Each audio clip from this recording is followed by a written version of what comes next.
एक ऐसे लड़के की जो कि बचपन में ही ऑलमोस्ट अनाथ हो जाता है। उसका फादर एक ऐसी जर्नी पर रवाना हो जाता है जिसका कोई अंत नहीं, लेकिन फिर उसके साथ एक ऐसा हादसा होता है जब वो पानी के अंदर फिशिंग के लिए जाता है, लेकिन इसका सामना एक वाटर मेडन से होता है जो कि वहाँ पे फंसी हुई थी। लेकिन हमारा मेन कैरेक्टर शीमो उसकी मदद करता है, बदले में वो उसे कुछ सुपर पावर्स देती है। लेकिन इस बात से शीमो पूरी तरीके से अनजान था। लेकिन जब वो पानी से बाहर आता है और अपनी आंखें खोलता है तो उसके जो भाई बहन है उन्हें समेत पूरे के पूरे फैमिली को एक अनजान शख्स आके उसके सामने मार देता है और उनकी मौत बहुत ही भयानक और दर्दनाक होती है। कमजोर दिल वाले तो इसे शायद देख भी ना पाए, लेकिन शीमो फिर भी सरवाइव कर जाता है। और कैसे वो आगे सरवाइव करता है और आने वाली चुनौतियों का सामना करता है और आखिर उसके फादर के पीछे छोड़ी गई वो इनहेरिटेंस क्या है कि जिस वजह से सभी लोग शीमो के पीछे हाथ धो के पड़ जाते हैं। साथ ही वो मिस्टीरियस सी ताकत जो कि एक पर्ल के रूप में शीमो को दिया गया था, उसके राज के बारे में भी शीमो को पता लगाना है। ये सीरीज बिल्कुल लेटेस्ट है, लेकिन इसका हर एक एपिसोड तुम्हारे लिए किसी रोलर कोस्टर राइड से कम नहीं होने वाला। सो कौन है शीमो और क्या है उसके पर्ल और उस इनहेरिटेंस के पीछे का राज, चलो जानते हैं। तो इस सीरीज की स्टार्टिंग में एक नरेटर वॉइस हमें बताती है कि ग्रेट की डायनेस्टी की त्यानियों में आज 9वां साल है, लेकिन आज के ये दिन एक इतना बड़ा सा मीटियोर ईस्ट सी में गिरता है कि जिससे पानी का लेवल काफी ज्यादा बढ़ जाता है। इतनी बड़ी बड़ी और ऊंची ऊंची लहरें उठती है कि सुनामी आ जाती है। 20 से ज्यादा आइलैंड्स पानी के अंदर समा गए और जितनी कंट्रीज कोस्ट लाइन के पास बसी थी वो भी इससे बहुत बुरी तरीके से इफेक्ट हुई थी। 10,000 से ज्यादा घर इसकी चपेट में आ गए। न जाने कितने लोगों ने अपनी जान दे दी, पर कहते हैं ना कि वक्त हर चीज को हील कर सकता है। ऐसे ही हम देखते हैं कि काफी साल बीत जाते हैं और जो जगह इससे इफेक्ट हुई थी वहाँ पर नए शहर बस जाते हैं। लोग इसके बारे में, इस आपदा के बारे में वक्त के साथ साथ पूरी तरीके से भूल जाते हैं। इसी के साथ हमें फैंग सिटी का सीन दिखाया जाता है जहाँ पर एक कारवां तेजी से बढ़ रहा था। लोग इसमें से उतरते हैं और हाफते कांपते सीधा डॉक्टर से कहते हैं कि प्लीज जल्द से जल्द इसे हील कीजिए। इसी के साथ हम उस इंजर्ड पर्सन को देखते हैं जिसका नाम शीतिंग है और जो कि जिन फैमिली का 7वां सन इन लॉ है। शीतिंग के नेक पर एक मिस्टीरियस सा मार्क भी हम देखते हैं जो कि काफी ज्यादा मिस्टीरियस लग रहा था। जो लोग उसे कैरी करके ला रहे थे वो भी ये देख के हैरान थे। इसी के साथ इनकी ट्रीटमेंट शुरू हो जाती है। उसकी वाइफ और उसकी बेटी दोनों ही एक कमरे में वेट कर रहे थे और जितने भी यहाँ पे केयर टेकर्स थे और जितनी मेड्स थी वो यही कह रही थी कि आखिर ये कैसी बीमारी है, ये तो बीमारी लग भी नहीं रही। इसी के साथ हम शीतिंग की बेटी जिन यूहान को देखते हैं जो कि बहुत ज्यादा प्यारी लग रही थी। उसे भी अपने फादर की फिक्र हो रही थी, लेकिन उसकी मदर उसे यहाँ पे दिलासा देती है कि चिंता मत करो, तुम्हारे फादर को कुछ नहीं होगा। तभी डॉक्टर बाहर आता है और शीतिंग की वाइफ उससे पूछती कि आखिर मेरे हस्बैंड कैसे हैं, जिस पे डॉक्टर कहते हैं कि माफ करना पर हम उसे बचा नहीं पाए। यहाँ पे ये सुनकर जिन वैन पे तो जैसे पहाड़ टूट पड़ता है। वो काफी ज्यादा इमोशनल हो जाती है कि तभी हमें जिन फैमिली के एंसेस्टर हाउस का सीन दिखाया जाता है जहाँ पे 3 लोग यहाँ किसी के सामने सर झुका के बैठे हुए थे और ये जो मिस्टीरियस पर्सन ये कहता है कि अच्छा तो तुम्हारे कहने का मतलब ये है कि शीतिंग बिना परमिशन के ही अपनी मर्जी से सफर पे निकल गया। उनमें से एक बंदा रोते हुए कहता है कि पर वो हमारे 7th सन इन लॉ है तो आखिर हम उन्हें रोक भी कैसे सकते हैं। दूसरा बंदा कहता है कि लेकिन मास्टर वो जब वापस आए वो काफी ज्यादा इंजर्ड हो चुके थे। ये मिस्टीरियस पर्सन कहता है कि एक बात बताओ, जब वो वापस आया क्या उसके नेक पे कोई मार्क था, जिसमें उनमें से एक बंदा हाँ में जवाब देता है। तो ये मिस्टीरियस पर्सन आगे बोलता है कि ये तभी अपीयर होता है जब वो सीरियसली इंजर्ड हो। अब ये तीनों हाँ में जवाब देते हैं कि तभी वो कहता है कि ठीक है तुम लोग यहाँ से जा सकते हो। लेकिन जैसे ये पलटते हैं इनके सामने एक काफी खतरनाक सा इंसान आता है और सेकंड्स में ही इनको मौत के घाट उतार देता है। इसी के साथ हम जिन फैमिली के अंदर जिन फैमिली का जो हेड है उसे देखते हैं जिसका कल्टीवेशन लेवल हाउ दे मार्शल आर्ट रियलम है और वो अपनी बहन से यानी कि अपनी 7वीं बहन से कहता है कि 7th सिस्टर जैसा तुम कह रही हो बिल्कुल भी सही नहीं है। आखिर तुम उस 7th स्प्लिट पिल को किसी आउटसाइडर को कैसे दे सकती हो, जिस पर वो कहती है कि आखिर आप ऐसा कैसे कह सकते हैं, वो कोई आउटसाइडर नहीं है, आप शायद भूल रहे हैं लेकिन वो इशिरा का बेटा है और यूहान का भाई है। जिस पर उसका भाई कहता है कि तुम भूल रही हो कि उसका सरनेम शी है। जिस पे जिन जैन कहती है कि पर फिर भी वो मेरे हस्बैंड का बेटा है, इसीलिए वो भी मेरी फैमिली का ही हिस्सा है और अगर शी दिन नहीं होता तो शायद जिन फैमिली जो इस वक्त फैंग सिटी में जितने भी उसने रेपुटेशन हासिल की है वो रेपुटेशन हासिल नहीं कर पाता। इसी वजह से उसका बेटा इस बिल को डिजर्व करता है और दूसरी बात हमारे एंसेस्टर्स भी यही चाहते हैं। ये वो प्रॉमिस है जो कि हमारे एंसेस्टर ने किया था ताकि वो समय को रोक सके। यहाँ पे इनके बीच बहस होती है बट एट द एंड जो जिनजैन है वो कहती है कि मैं शीमो को अपने बेटे के रूप में अडॉप्ट करना चाहती हूँ, फिर तो आपको उससे कोई प्रॉब्लम नहीं होगा ना। यहाँ पे हम देखते हैं कि ये सुनते साथ ही जो फैमिली हेड है वो भड़क जाता है कि तभी यहाँ पर एक बंदे की एंट्री होती है जिसका नाम वही यू है और जिन फैमिली का ये 5वां बेटा है और फिर वो एक टोकन को दिखाते हुए कहता है कि एंसेस्टर एंसेस्टर ने खुद ऑर्डर दिया है, हमें उस बच्चे को लाना ही होगा और हमारे एंसेस्टर इस बात से ऑलरेडी एग्री हो चुके हैं और वैसे भी मुझे भी लगता है कि उस लड़के को यहाँ पे लाना ही सेफ है। अब यहाँ पे उसका साथ पाते हुए हम देखते हैं कि जो जॉनसन है वो कहती है कि ब्रदर आपका शुक्रिया और फिर वो यहाँ से चली जाती है। इसी के साथ हमें शीकवान विलेज का सीन दिखाया जाता है जहाँ पर शीमो अपने दोस्तों के साथ खेल रहा था और ये लोग सूखी मछली खा रहे थे कि तभी यहाँ पे वो छोटी सी लड़की इसके पीछे आ जाती है और इन दोनों को ऐसे खाना चुराते हुए देखकर कहती है कि मदर जल्दी बाहर आइए, जरा देखो ये मेरे भाई वापस से खाना चुरा रहे हैं। अब यहाँ पर उस लड़की की मदर बाहर आती है और वो इन्हें कहती है कि तुम लोगों को शर्म नहीं आती है। अब यहाँ पर वो इन दोनों को मार के भगा देती है और साथ ही हम देखते हैं कि यहाँ पर वो छोटी लड़की भी इनका पीछा करते हुए ये लोग यहाँ से दूर रवाना हो जाते हैं और फिर ये लोग फिशिंग करने का डिसाइड करते हैं जहाँ पर दोनों तेजी से पानी में छलांग लगाते हैं। अब यहाँ पे रेमो और उसका दोस्त ये दोनों रेस लगाते हैं कि चलो देखते हैं कि कम टाइम में सबसे ज्यादा मछलियाँ कौन पकड़ता है। अब यहाँ पे हम देखते हैं कि शीमो थोड़ा पीछे चल रहा था लेकिन उसका दोस्त काफी सारी मछलियाँ पकड़ चुका था। अब ये लोग अपना काम निपटा के पानी से बाहर निकलने वाले होते हैं कि तभी शीमो को एक आवाज आती है, एक हल्की धीमी आवाज जो कि शीमो से कहती है कि प्लीज मत जाओ, मेरी मदद करो। शीमो पलट के देखता है तो उसे एक चट्टान के पास से लाइट ग्लो होती हुई नजर आती है। वो उसे फॉलो करता है जहाँ पे वो एक जायंट सा सीशल देखता है पर फिर वो करीब जाता है तो उसे एक बहुत बड़ा सा ऑयस्टर नजर आता है जिससे कि लगातार लाइट निकल रही थी और शीमो से बार बार कह रही थी कि प्लीज मेरी मदद करो। शीमो को ये लगता है कि शायद ये कोई डीमन है, कोई सी डीमन, इसलिए मुझे यहाँ से भाग जाना चाहिए। वो भागने को देखता है लेकिन उस ऑयस्टर से कुछ ब्लैक कलर की एनर्जी निकलती है जो कि शीमो की बॉडी को पोजेस करके अपनी तरफ खींचती है और शीमो से बार बार कहा जाता है कि प्लीज मेरी मदद करो। शीमो पोजेस हो चुका था, वो उस इविल एनर्जी के चपेट में आने की वजह से अपने उसी ट्राइडेंट से उस ऑयस्टर को ओपन करने लगता है जिसके अंदर उसे एक लड़की नजर आती है जो कि किसी सी स्पिरिट जैसी लग रही थी और वो लगातार कहती है कि हाँ तुम्हें हार नहीं मानना है, तुम्हें मेरी मदद करनी है। अब थोड़ी जिद्दोजहद के बाद शीमो उस लड़की को आजाद कर देता है लेकिन तब उसकी सांस भी कमजोर पड़ने लगती है और वो अनकॉन्शियस होकर गिरने लगता है। तभी उस ऑयस्टर के अंदर से एक बड़ा सा स्टोन बाहर निकलता है जो कि तेजी से उसी की तरफ बढ़ता है। अब यहाँ पे शीमो धुंधली निगाहों में देखता है कि वो लड़की उसी की तरफ बढ़ रही थी जो कि उसके हाथ में एक डिवाइन पर्ल जैसी चीज को देती है और उसे अपनी जान बचाने के लिए थैंक्स कहती है। पर तभी अगली बार शीमो खुद को एक ऐसी जगह पे पाता है जहाँ पर वो अपनी मदर को देखता है और अपने यंगर वर्जन वाले शीमो को देखता है जहाँ पर वो कह रहा था कि फादर प्लीज हमें छोड़ के मत जाइए, लेकिन उसका फादर जाने लगता है। अब यहाँ पे अपने फादर को देखकर शीमो कहता है कि फादर प्लीज प्लीज हमारे पास वापस आ जाओ। कि तभी जैसे ही शीमो आंखें खोलता है तो वो देखता है कि एक लड़की इसका हाथ पकड़ के तेजी से उसे पानी से बाहर ले जा रही थी। इसी के साथ अगले पल शीमो को होश आता है, वो पानी के बाहर पाता है कि उसके दोस्त उसे उठा रहे थे। कि तभी वो कहता है कि आखिर वो लड़की कहाँ गई जिसने मेरी जान बचाई। जस्ट उसका दोस्त कहता है कि यार जरा दिमाग ठीक है, ऐसा लग रहा है पानी में गिर के ना तेरा सिर किसी पत्थर से टकरा गया होगा, तभी तो ऐसे बहकी बहकी बातें कर रहा है। यहाँ पे कोई लड़की वड़की नहीं है। अब यहाँ पे ये लोग डिसाइड करते हैं कि फिलहाल के लिए इन्हें घर जाना चाहिए, वैसे भी शाम हो चुकी है। इसी के साथ जब इनकी नजर शीमो के हाथ में इस पर्ल पे जाती है तो उसका दोस्त कहता है कि मुझे लगता है कि ये पर्ल बहुत ही अच्छे दामों में बिकेगा, जिसपे वो भागता है और कहता है कि नहीं ये बेचने के लिए नहीं है। यहाँ पे हम देखते हैं कि शीमो का दोस्त और वो सभी लोग जब घर में पहुंचते हैं तो शीमो के दोस्त यानी कि वो छोटी लड़की और उसका दोस्त जाएंगे, ये लोग घर पे आते साथ ही यहाँ का नजारा देखकर हैरान हो जाते हैं। ऐसा लग रहा था कि यहाँ पर किसी ने आकर तबाही मचा दी है और वो अपने पेरेंट्स को आवाज देता और कहता है कि आखिर आप लोगों को क्या होगा, मदर फादर आखिर आप कहाँ हैं। तभी जैंग की नजर अपने फादर पे जाती है और यहाँ पे जो छोटी लड़की थी वो कहती है कि फादर जरा देखिए मैंने कितनी सारी मछलियाँ पकड़ी है। लेकिन जैंग कहता है कि फादर क्या आप ठीक है। कि तभी उसका फादर अनकॉन्शियस होकर गिर जाता है और ये लोग जब उसकी बॉडी पे जख्म देखते हैं तो तीनों डर के मारे सहम जाते हैं। जैंग की छोटी बहन यहाँ पे रोने लगती है और कहती है कि फादर आखिर आपको क्या हो गया। कि तभी जैंग को उसकी माँ का ख्याल आता है और वो दरवाजे के अंदर झांक के देखता है तो उसे एक मिस्टीरियस सा मास्टरमैन नजर आता है जो कि यहाँ पे इन तीनों को अंदर खींच लेता है। कि तभी ये लोग जैसे तैसे खुद को जब संभालते हैं तो देखते हैं कि जैंग की मदर को उसने तलवार की नोक पे रखा है। अब यहाँ पे तीनों बच्चे सामने थे, वो लोग जैसे ही जैंग की मदर को सामने देखते हैं तो उसे बचाने के लिए जाते हैं। कि तभी वो मास्टरमैन उस वुमेन से पूछता है यानी कि जैंग की मदर से कि बताओ आखिर इनमें से वो बच्चा कौन है। अब जैंग की मदर की निगाह शीमो पे ठहर जाती है जिसे देखकर वो समझ जाता है कि ये बच्चा वही है जिसकी वो तलाश कर रहा है और अगले ही पल वो जैंग की मदर को भी मार देता है, जिसे देखकर ये लोग फूट फूट के रोने लगते हैं। ये देखकर जैंग और उसकी बहन पूरी तरीके से शॉक्ड हो जाते हैं, उससे बर्दाश्त नहीं होता और वो इस मास्टरमैन पे हमला करने के लिए आगे बढ़ता है लेकिन वो इसे भी जान से मार देता है। यहाँ पे जैंग को देखते साथ ही शीमो कहने लगता है कि नहीं,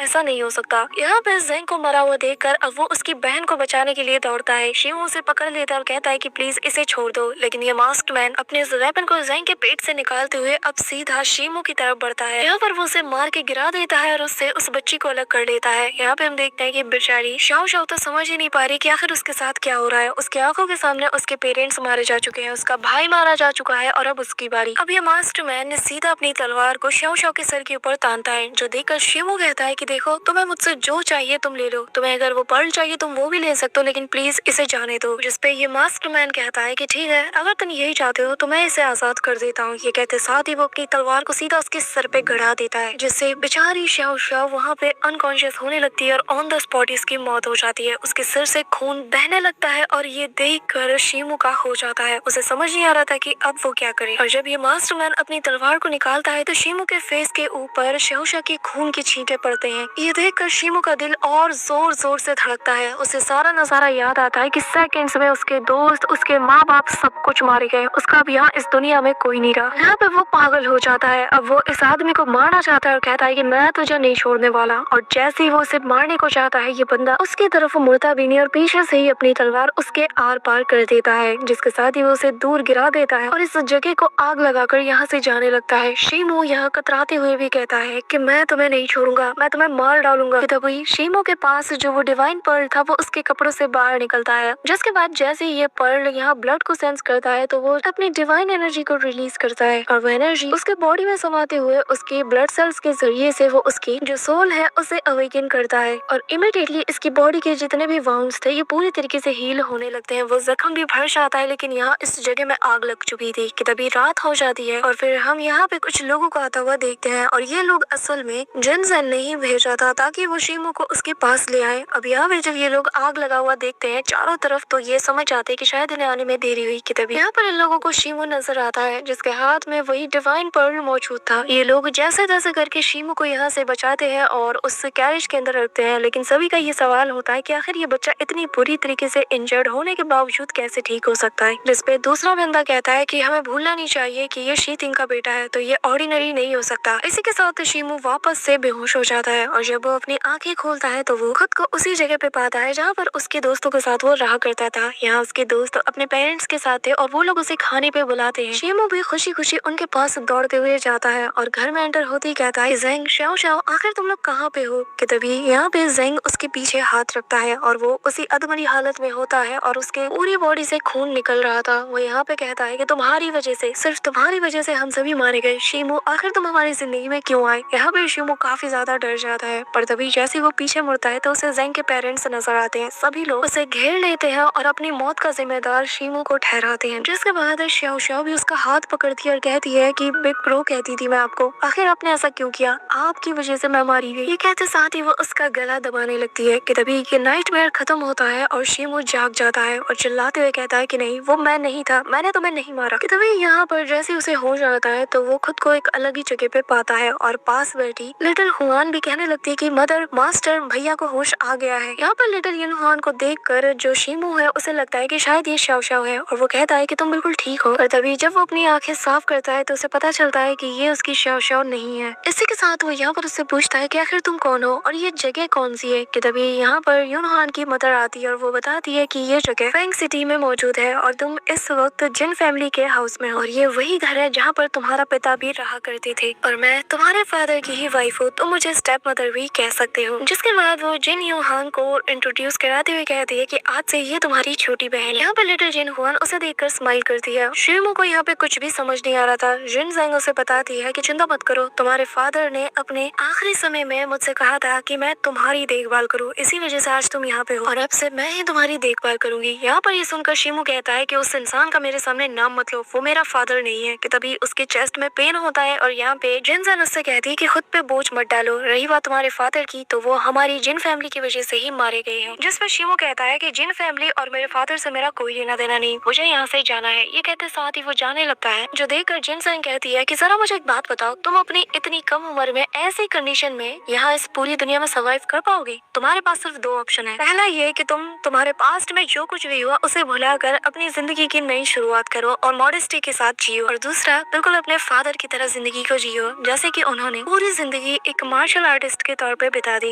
ये सुन के जो शीमू है वो कंफ्यूज था, तो वो बता दिया कि एक मार्शल आर्टिस्ट की जिंदगी का जो रियलम है वो बॉडी रिफाइनिंग के मेथड से शुरू होता है, जिसके बाद रैंक बाई रैंक उसका रियलम बढ़ता रहता है और फिर वो हेवनली रियलम तक पहुंच जाता है। सेलेस्टियल वो बनता है, इवन कि वो उससे भी आगे जाके एक सेंट की रैंक को भी, उसकी पोजीशन को भी अचीव करता है। इसलिए वो यहाँ पर उसे कल्टीवेशन के सारे रियलम्स के बारे में बताती है और बताती है कि तुम्हारा टारगेट डिवाइन रियलम तक पहुँचने का होना चाहिए। यहाँ पर ये सारी बातें सुनकर शीमू कंफ्यूज था कि तभी वो बताती है कि तुम्हारे फादर की जो लास्ट कंसर्न है, जिसके बारे में वो सोचा करते थे, वो थी उनकी इनहेरिटेंस, जो कि इस वक्त तुम्हारे अंदर मौजूद है, जो कि तुम्हें ताकत तो प्रोवाइड कराती है, लेकिन ये किसी डिजीज की तरह है। और जब ये डिजीज तुम्हारे शरीर पे एक बार अपीयर हो जाए ना, तो उसके बाद से तुम्हारी जिंदगी बहुत छोटी हो जाती है। ये सुनकर शीमू भी कंफ्यूज था। फिर तभी जिनसेंग बताती है कि सिर्फ मार्शल आर्ट्स को प्रैक्टिस करके ही तुम अपनी बॉडी को प्यूरिफाई कर सकते हो। हमारे एंसेस्टर ने तुम्हारे फादर से प्रॉमिस किया था कि वो उसे की स्पिरिट पिल देंगी और जिसके जरिए से उन्हें और ज्यादा हेल्प मिल सकती है। लेकिन हाँ, मैं आज यहाँ पे तुम्हारे फादर की बात नहीं बल्कि तुम्हारी बात कर रही हूँ। अगर तुम अपने फादर के रास्ते पे चलना चाहो तो मैं तुम्हारी इसमें मदद कर सकती हूँ। मैं तुम्हें स्ट्रॉन्ग बनने में भी मदद करूंगी। अब इसी के साथ हमें 1 महीने बाद का सीन दिखाया जाता है, जहाँ पर शूमू अपने दोस्तों और उसके पेरेंट्स की जो ग्रेव होती है उसके पास जाता है और उनके सामने जाकर उनसे कहता है कि दोस्तों, मैं तुमसे वादा करता हूँ कि तुम्हारे साथ जो कुछ भी हुआ है मैं उसका बदला जरूर लूंगा। इसी के साथ कहानी कुछ साल आगे जाती है और अब हम शीमू को देखते हैं जो कि बड़ा हो चुका है और वो एक